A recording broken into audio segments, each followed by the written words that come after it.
அம்மாக்கு ஆபரேஷன் ஆரம்பிச்சாச்சு. என்ன சொல்றீங்க சித்தப்பா? யாரு சார் நீங்க? நீங்க எங்க அம்மாக்கு காசு கட்டணும்? ஏன் அப்பாவா சார்? அவர் இங்க இருக்காரா? நான் இங்க இத்தனை வருஷமா உங்களுக்காக சம்பாரிச்சு சேர்த்து வச்சதை நீங்க ஏத்துக்கிட்டீங்கன்னா என் ஆத்மா சாந்தி அடையும்.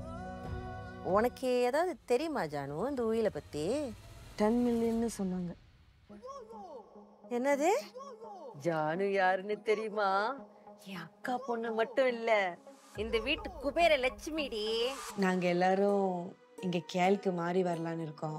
உங்க மாமா நம்மள இந்த வீட்டை விட்டு எப்படி துரத்துனாருன்னு ஞாபகம் இருக்கா?